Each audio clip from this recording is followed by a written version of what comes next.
या व्हिडिओमध्ये आपण डेफिनेट आर्टिकल शिकणार आहोत। डेफिनेट आर्टिकलला मराठीमध्ये अनिश्चिततावाचक उपपदे म्हणतात।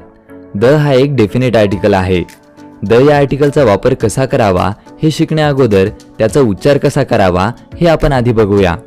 द चे दोन उच्चार आहेत, द आणि दी। समोर येणाऱ्या शब्दाचा उच्चार जर स्वराने होत असेल तर आपण दी असा उच्चार करतो। For example, the apple, the end, the earth. आणि शब्दाचा उच्चार जर व्यंजनाने होत असेल तर द असा उच्चार करावा। For example, the man, the pen, the cat. आता आपण द चा वापर कसा करावा ते शिकूया। आर्टिकल द हे आपण सिंग्युलर किंवा प्लुरल नाउनच्या आधी वापरू शकतो। फॉर एक्झाम्पल, द बॉय किंवा द बॉयज। सिंग्युलर किंवा प्लुरल दोन्ही नाउन समोर द वापरला जाऊ शकतो। तसेच द आपण काउंटेबल किंवा अनकाउंटेबल नाउन्सच्या आधी वापरू शकतो। For example, the trees, the milk. येथे ट्रीज काउंटेबल नाउन आहे आणि मिल्क हे अनकाउंटेबल नाउन आहे। निश्चित माहिती असणाऱ्या म्हणजेच स्पेसिफिक नाउनच्या आधी द चा वापर केला जातो। हा एक महत्त्वाचा नियम आहे। कोणत्या गोष्टीबद्दल किंवा कोणाबद्दल बोलले जात आहे हे बोलणाऱ्याला आणि ऐकणाऱ्याला जर स्पष्ट असेल तर त्या नामासमोर द वापरावे। For example, please close the door. हे वाक्य जर एखाद्या दरवाजावर लिहिलेले असेल तर याने हे स्पष्ट होते की कोणत्या दरवाजाबद्दल सांगितले जात आहे। I will drop you at the station.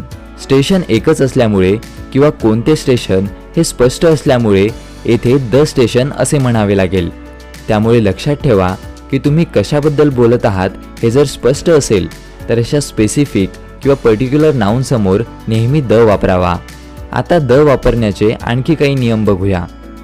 आधीच उल्लेख झालेल्या नामापूर्वी द वापरावा। For example, once there was a king, the king was very brave. ज्या किंग सोबत द वापरला आहे त्याचा दुसऱ्यांदा उल्लेख झालेला आहे।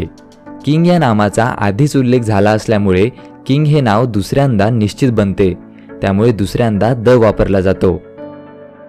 जगातील एकमेव गोष्टींच्या नावासमोर द वापरावा। उदाहरण, the sun, the moon, the Taj Mahal हे सर्व युनिक गोष्टी आहेत, एकमेव आहेत, त्यामुळे त्यांच्या आधी द वापरावे। धार्मिक ग्रंथांच्या नावासमोर द वापरतात। The Bible, the Ramayana. नद्यांच्या नावासमोर द वापरतात। The Nile, the Ganga. पर्वत रांगांच्या नावासमोर सुद्धा द वापरतात। द हिमालयाज। समुद्रांची नावे, the Pacific, the Indian ocean. दिशांची नावे, द ईस्ट, द वेस्ट। प्रांताची ओळख दर्शविण्यासाठी द चा वापर केला जातो। For example, the Indians, the Americans. याचा अर्थ त्या देशाचे लोक असा होतो। वेळेचा उल्लेख करताना सुद्धा द चा वापर केला जातो। For example, in the morning, in the evening. इंग्रजी वर्तमानपत्रांच्या नावासोबत द वापरला जातो। The Indian express, the times of India. संपूर्ण कुटुंबाचा उल्लेख करण्यासाठी आडनावाच्या सोबत द वापरतात। आडनावासोबत द वापरताना आडनावाचे अनेक वचन करावे। फॉर एक्झाम्पल, द बच्चन्स म्हणजेच संपूर्ण बच्चन परिवार। क्रमवाचक संख्येसोबत द वापरतात। For example, the first, the second, the third. विशेषणाच्या सुपरलेटिव्ह रूपासोबत द वापरतात। For example, the best book, the longest river.